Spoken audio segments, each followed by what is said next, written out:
Dear students, मैं doctor Naresh Kumar Agrawal, associate professor department of AVST, government girls college Chomu. Students, मैं आज आपको फाइनेंशियल स्टेटमेंट्स की विभिन्न टेक्निक्स में से एक टेक्निक कंपैरेटिव एनालिसिस, इसके बारे में आपसे चर्चा करूंगा। कंपैरेटिव एनालिसिस क्या है, कैसे बनाते हैं और उसके आधार पर कैसे हम इंटरप्रिटेशन करते हैं, इसकी क्या लिमिटेशंस हैं, इन सब के बारे में चर्चा करूंगा और एक उदाहरण के द्वारा इस कंसेप्ट को समझने का प्रयास करेंगे। स्टूडेंट्स, फाइनेंशियल स्टेटमेंट बताते समय बताया था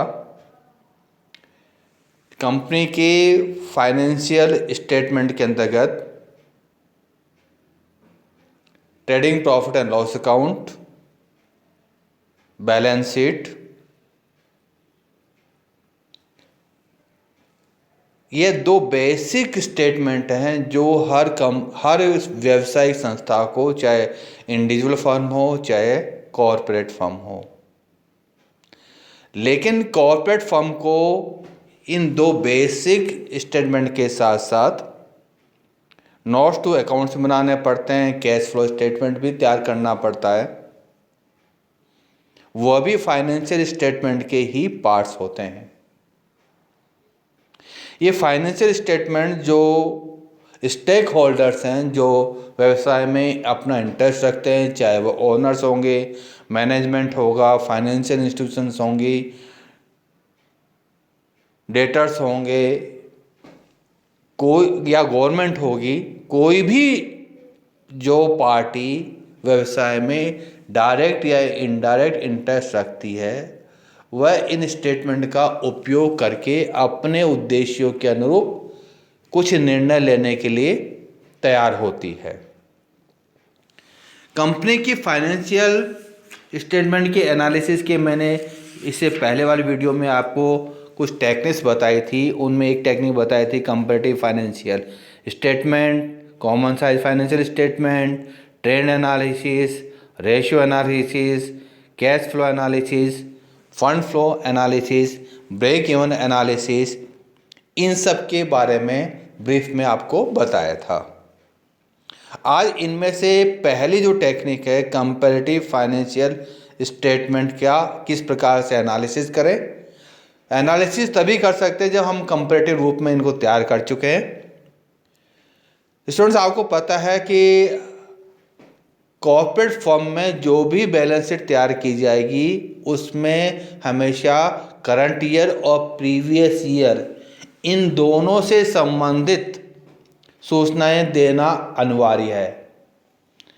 यानी चालू वर्ष और गत वर्ष, इन दोनों की यदि प्रॉफिट अकाउंट है, सेल्स भी दी हुई होगी, इनकी परचेजेज भी दी होगी, स्टॉक भी दिया होगा, वेजेज भी दिया होगा, अदर एक्सपेंसेस दिए होंगे, अदर इनकम दी हुई होगी। बैलेंस शीट में भी इसी प्रकार से करंट ईयर की असेट्स, प्रीवियस ईयर के असेट्स, करंट ईयर की लायबिलिटी, प्रीवियस ईयर की लायबिलिटी और कैपिटल, इन सब की सूचनाएं आपको देना अनिवार्य है। यानी तुलना कर सकते हैं। ये सूचना देना क्यों अनिवार्य किया? ताकि हम तुलना कर सकें गत वर्ष की तुलना में चालू वर्ष में परिवर्तन कैसा है, अनुकूल है, प्रतिकूल है, प्रगतिशील है या अधोगामी है। इन सब के बारे में स्टेक होल्डर्स निर्णय कर सकते हैं। इसलिए कंपैरेटिव फाइनेंशियल स्टेटमेंट जब हम तैयार करते हैं तो कंपैरेटिव फाइनेंशियल स्टेटमेंट के अंतर्गत 2 वर्ष की सूचनाओं को हम, क्योंकि हमको दी हुई होती है, इनको एक फॉर्म में हम लिखते हैं और उसके बाद में उनमें चेंजेस क्या आया। पॉजिटिव चेंज है तो प्लस में लिखेंगे, नेगेटिव चेंज है तो माइनस में लिखेंगे। और कई बार ये चेंज परसेंटेज के रूप में और हम प्रिपेयर करते हैं ताकि परसेंटेज भी पता लग जाए कि परसेंटेज चेंजेस कितना आया, एब्सोल्यूट के साथ साथ परसेंटेज है, ताकि हमको निर्णय लेने में स्टेक होल्डर्स को अधिक सुविधाजनक स्थिति हो। लेकिन कंपैरेटिव स्टेटमेंट बनाते समय एक बात का ध्यान रखिएगा कि जब हम इनको कॉलमर फॉर्म में बनाते हैं, स्तंभाकार रूप में बनाते हैं, किसी भी फॉर्म में बना सकते हैं, नहीं सामान्यतः इसको कॉलमर फॉर्म में बनाया जाता है। जब भी हम बनाएं तो एक ध्यान रखिएगा कि गत वर्ष की तुलना में चालू वर्ष के अंतर्गत किसी प्रकार का जो चेंजेज आया है वह पॉलिसी मैटर के कारण से नहीं आना चाहिए। यदि पॉलिसी मैटर के कारण से आया है कि हमने पहले स्टॉक का valuation cost and market price which ever less पे करते थे, फिर हमने कॉस्ट प्राइस पे करना शुरू कर दिया, या पहले हम डेप्रिसिएशन स्ट्रेट लाइन मेथड से चार्ज करते थे, अब हमें डेप्रिसिएशन स्ट्रेट लाइन को बदलकर डिमिनिशिंग रिटर्न मेथड पर आ गए हैं, तो इन सब के कारण से यदि कोई चेंज आता है तो हमारा जो कंपैरेटिव स्टेटमेंट बनाने का जो पर्पज़ है वो पर्पज़ पूरा नहीं होगा। इसलिए जब भी हम फाइनेंशियल स्टेटमेंट बनाएं तो एक बात का हमेशा ध्यान रखें कि जब भी बनाएं तो एक बात तय कर लें कि फाइनेंशियल स्टेटमेंट में जो पॉलिसी मैटर्स हैं वो पॉलिसी मैटर में किसी प्रकार का चेंजेस नहीं आया है, यानी कोई पॉलिसी हमने चेंज नहीं की है, चाहे वो मूल्यांकन से संबंधित हो, चाहे डेप्रिसिएशन से संबंधित हो, और ये चेंजेस हमने नहीं किया तो हमें जो स्टेटमेंट बनाएंगे वो हमारा फ्रूटफुल होगा। जैसे मैंने एक बैलेंस शीट और एक प्रॉफिट एंड लॉस अकाउंट आपको एक उदाहरण लिया है, उस उदाहरण के आधार पर हम देखेंगे कि किस प्रकार से इन फाइनेंशियल स्टेटमेंट यानी प्रॉफिट एंड लॉस अकाउंट और बैलेंस शीट में कोई चेंज आता है और चेंज को कैसे प्रिपेयर करेंगे और बाद में उनका इंटरप्रिटेशन कैसे करते हैं, यह आज के इस वीडियो के अंतर्गत मैं आपको स्पष्ट करूंगा। जैसे मैंने एक बैलेंस शीट ली हुई है एक कंपनी की जिसमें प्रॉफिट एंड लॉस अकाउंट दिया हुआ है और बैलेंस शीट दी हुई है। प्रॉफिट लॉस अकाउंट में डेबिट साइड में कॉस्ट ऑफ गुड्स सोल्ड दिया हुआ है 2010 और 2011 के लिए यानी करंट ईयर और प्रीवियस ईयर के लिए। ग्रॉस प्रॉफिट दिया हुआ है, सेल्स दी हुई है, एस्टैब्लिशमेंट एक्सपेंडिचर दिए हुए हैं, मैनेजमेंट एक्सपेंडिचर दिए हुए हैं, रिसर्च एंड डेवलपमेंट एक्सपेंडिचर दिए हुए हैं, डेप्रिसिएशन दिया हुआ है, इंटरेस्ट दिया हुआ है, प्रोविजन फॉर टैक्स दिया हुआ है, नेट प्रॉफिट दिया हुआ है। हमको बाद में इसका अप्रोप्रिएशन कैसे हुआ, इंटरिम डिविडेंड कितना दिया, कॉर्पोरेट डिविडेंड डिस्ट्रीब्यूशन टैक्स कितना काटा हमने, प्रपोज फाइनल डिविडेंड कितना है, provision for corporate dividend tax कितना प्रोविजन किया और ट्रांसफर टू रिजर्व कितना है। ये सब चीज़ें बैलेंस शीट से पूर्व हमको trading and profit loss account में दी हुई हैं। इसी तरह 2 वर्ष 2010 और 11 के लिए हमको बैलेंस शीट भी दी हुई है जिसका equity share capital, security premium, general reserve, debenture, creditors, bills payable, provision for tax, propose dividend, provision for corporate dividend distribution tax, fix asset side में इन पर डेप्रिसिएशन कितना चार्ज किया है, इन्वेस्टमेंट कितना है हमारे पास में, स्टॉक कितना है, debtors, cash and bank balances और मिसलेनियस एक्सपेंडिचर, ये आपको दिए हुए हैं। अब इनके आधार पर हम एक कंपैरेटिव स्टेटमेंट बनाते हैं। तो पहले बताया था कंपैरेटिव में हम कॉलमनर फॉर्म में बनाएंगे जिसके अंदर हम विशेष रूप से 2 कॉलम तो आपको दिए वही हैं जिसमें अमाउंट लिखनी है, अमाउंट के करंट ईयर और प्रीवियस ईयर, और तीसरा कॉलम बनाते हैं हम अमाउंट के लिए जिसमें इंक्रीज या डिक्रीज प्रीवियस की तुलना में करंट ईयर में, और लास्ट में इनमें परसेंटेज चेंज कितना आया। तो पहले मैं प्रॉफिट लॉस अकाउंट लेता हूँ कि प्रॉफिट लॉस अकाउंट में कैसे प्रिपेयर करेंगे। तो सबसे पहले आपको दी हुई है सेल्स, तो सेल्स लिख दीजिएगा। करंट ईयर में 250 दी हुई है, ये सब राशि आप लोगों को इन लैक्स में दी हुई है, और करंट ईयर में 360 और प्रीवियस ईयर में 250, यानी 2010 में 250 लाख और करंट ईयर में 360 लाख। इंक्रीज हो गया आपका 110 लाख का, और ये परसेंटेज बताता है 44%। ये परसेंट हमेशा 2010 की तुलना में बताएगा, यानी बेस ईयर 2010, यानी 360 अपन 250 इंटू 100 करेंगे तो ये 44% आ जाएगा हमारा। इसी तरह less cost of goods sold कर दीजिएगा, जो लेफ्ट हैंड साइड में बताया आपको। 2010 में 125 लाख, 2011 में 200 लाख, चेंज आया 75 लाख का, और परसेंटेज चेंज है 60 लाख। ग्रॉस प्रॉफिट ये अब आ गया हमारे पास में, सेल्स में लेस कर दीजिएगा कॉस्ट ऑफ गुड्स सोल्ड, तो प्रॉफिट आ गया 125 लाख और 160 लाख। चेंजेज आ गया 35 लाख का, जो परसेंटेज किसकी बताता है 28 lakhs.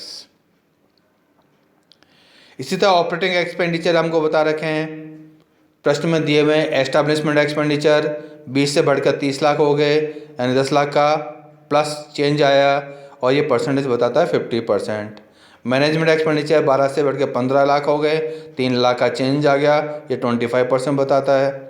Research and development expenditure 6 और 5 यानी 1 लाख की कमी आ गई है, ये परसेंटेज माइनस के रूप में 16.67 जो हमने ब्रैकेट के रूप में बताया है।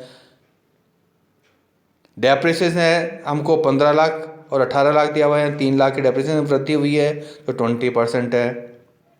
अब हम ऑपरेटिंग एक्सपेंडिचर का टोटल कर लेते हैं, तो ये टोटल आएगा हमारा 53 लाख, 68 लैक्स और नेट चेंज आया 15 लैक्स जो 28.3% इंक्रीज को बताता है। लेस ऑपरेटिंग इनकम जो क्रेडिट साइड में दी है प्रॉफिट लॉस अकाउंट के, वो आपको दी हुई है इनकम फ्रॉम ट्रेड इन्वेस्टमेंट जो 25 लाख और 40 लाख दी हुई है, तो 25 लाख 40 लाख में 15 लाख की वृद्धि होगी जो 60% है। तो नेट ऑपरेटिंग प्रॉफिट में से ये इन्वेस्टमेंट का समायोजन कर घटा दीजिएगा तो 28 लैक्स और 28 लैक्स कोई चेंज नहीं आया नेट ऑपरेटिंग प्रॉफिट में। अब हमारा ऑपरेटिंग प्रॉफिट टोटल आ गया ए माइनस बी, तो ये आ गया 97 लैक्स 1,32,000, 35 लाख की वृद्धि जो 36.8% बताता है। इसमें फाइनेंशियल चार्जेस कम कर दीजिएगा जो आपको देगा इंटरेस्ट पेड, डेबिट साइड में देखिएगा ये इंटरेस्ट पेड हम कम कर देंगे जो 27 और 22 लैक्स यानी -5 लैक्स जो 18.52% बताता है। अब हमारे पास में फाइनेंशियल चार्जेस कम करने के बाद में प्रॉफिट आ गया है 70 लैक्स और 110 लैक्स और ये 40% चेंज को 40 एब्सोल्यूट अमाउंट 40 लैक्स की चेंज आई है जो 57.14% बताता है। अब हम आपको इसमें नॉन ऑपरेटिंग इनकम जोड़ दें। नॉन ऑपरेटिंग इनकम आपको इनकम फ्रॉम इन्वेस्टमेंट दी हुई है वो जोड़ देंगे तो ये आ गई 20 और 50 लैक्स जो 30 लैक्स प्लस चेंज बताता है जो 150% की स्थिति बताएगा। अब हमको प्रॉफिट बिफोर टैक्स प्राप्त हो गया है घटाने पर, तो 90 लैक्स 160 लैक्स 70 लैक्स का इंक्रीज बताता है तो 77.78% इसको शो कर रहा है। इसमें प्रोविजन फॉर टैक्स कम कर दीजिएगा तो हमको प्रॉफिट आफ्टर टैक्स मिल जाएगा। प्रोविजन फॉर टैक्स 30 लैक्स और 50 लैक्स दिया हुआ है, 20 लैक्स की वृद्धि हुई है जो 66.67% को बताता है। प्रॉफिट आफ्टर टैक्स आपका आ गया 60 लैक्स 110 और ये 50 लैक्स की इंक्रीज बताता है जो 83.3% को शो कर रहा है। एप्रोप्रिएशन ऑफ प्रॉफिट जो आपको नीचे की सूचना दी हुई है नेट प्रॉफिट के बाद में, इंटरिम डिविडेंड आपने 10 लाख से बढ़ाकर 12 लाख कर दिया, 2 लाख की वृद्धि हो गई तो 20% बताता है। Corporate dividend distribution tax 1 lakh से बढ़कर 1.2 लाख हो गए जो 0.2 लाख की वृद्धि को बताता है तो 20% है ये भी। प्रपोज फाइनल डिविडेंड 5 से बढ़कर 8 लाख हो गया, 3 लाख की वृद्धि बताता है जो 60% है। Provision for corporate dividend tax ये 0.5 से बढ़कर 0.58 हो गया है यानी 0.3 लैक्स की वृद्धि होगी जो 60% को शो करता है। ट्रांसफ़र टू जनरल रिजर्व पहले 2010 में 43.5, 2011 में 88 लैक्स 44.5 लैक्स की वृद्धि हो गई जो 102% को शो करता है। टोटल एप्रोप्रिएशन हमने कर दिया 60 लैक्स 110 लैक्स 50 लैक्स की वृद्धि जो 83.3% को बताता है। इसमें प्रॉफिट लॉस अकाउंट पिछले साल का कोई बैलेंस नहीं दिया हुआ है तो जोड़ने की ज़रूरत नहीं है। बैलेंस शीट को हमने कैरिड फॉरवर्ड कर दिया है तो हमको जितना अमाउंट एप्रोप्रिएशन के बाद बचा है ये अमाउंट कैरी फॉरवर्ड। इस प्रकार हमने कंपैरेटिव फाइनेंशियल अकाउंट बना लिया है प्रॉफिट एंड लॉस अकाउंट का। इसी तरह बैलेंस शीट भी प्रिपेयर की जाएगी, एक बार बैलेंस शीट भी देख लीजिएगा। बैलेंस शीट के अंतर्गत आपको अमाउंट्स दी हुई हैं उनको हम जो हमारा स्टेटमेंट फॉर्म है उसमें बदल लेते हैं। आपको इक्विटी शेयर कैपिटल दी हुई है 100 लाख कोई चेंज नहीं आया। रिजर्व सरप्लस दिया हुआ, सिक्योरिटी प्रीमियम 10 लाख इसमें भी कोई चेंज नहीं आया है। जनरल रिजर्व 180 लाख से बढ़कर 268 लाख हो गए, 88 लाख बढ़ गए यानी चेंज आ गया 48% का। इसमें से मिसलिनियस एक्सपेंडिचर जो आपको दिए हुए एसेट साइड में वो कम कर दीजिएगा तो 17 लाख और 33 लाख 16 लाख का आपका चेंज आया है जो 94% को बताता है हमको। नेट शेयर होल्डर फंड हो गया 273 लैक्स, 345 लैक्स, 72 लैक्स का एब्सोल्यूट चेंज तो 26.37% इसको बताता है। लोन फंड में सिक्योर्ड लोन्स आपको 5% डिबेंचर में 540 लाख, 440 लाख, जो 100 लैक्स की कमी बता रहा है, जो 18.52% इसको शो कर रहा है हमारा। टोटल सोर्स ऑफ फंड हमारे पास में हो गया 813 लाख, 785 लाख, 28 लैक्स की वृद्धि हो गई तो 3.4% को बताता है। इसका उपयोग कैसे किया हमने एप्लीकेशन फंड के रूप में देखिएगा। फिक्स एसेट्स हमारी 300 लैक्स, 350 लैक्स, 50 लैक्स की वृद्धि तो 16.67% इसको बता रहा है। इसमें डेप्रिसिएशन लेस कर दिया 87,105 तो 18 लैक्स का डेप्रिसिएशन कम कर दीजिएगा तो जो वृद्धि को बता रहा है जो 28.20% को लगभग बताता है हमारा। नॉन करंट इन्वेस्टमेंट में ट्रेड इन्वेस्टमेंट 125 से बढ़कर 200 लाख यानी 75 लाख की इन्वेस्टमेंट में वृद्धि जो 60% है। नॉन ट्रेड इन्वेस्टमेंट में 200 से बढ़कर 400 लाख हो गए, 200 लाख की एब्सोल्यूट वृद्धि जो 100% को बता रहा है। करंट एसेट्स हमारे पास में स्टॉक, डेटर्स और कैश एंड बैंक बैलेंस दिया हुआ है। ये टोटल करंट एसेट्स हमारे 450 लैक्स की है, 208 लैक्स एंड 247.70 लैक्स की कमी आ गई जो 53% को बताता है। करंट लाइबिलिटीज करने का creditors, bills paper, provision for tax, propose dividend, provision for dividend, distribution tax, इन सब का टोटल 175 लैक्स से बढ़कर 268 लैक्स हो गया, 93.3 लैक्स की वृद्धि हो गई जो 53.16% को बताता है।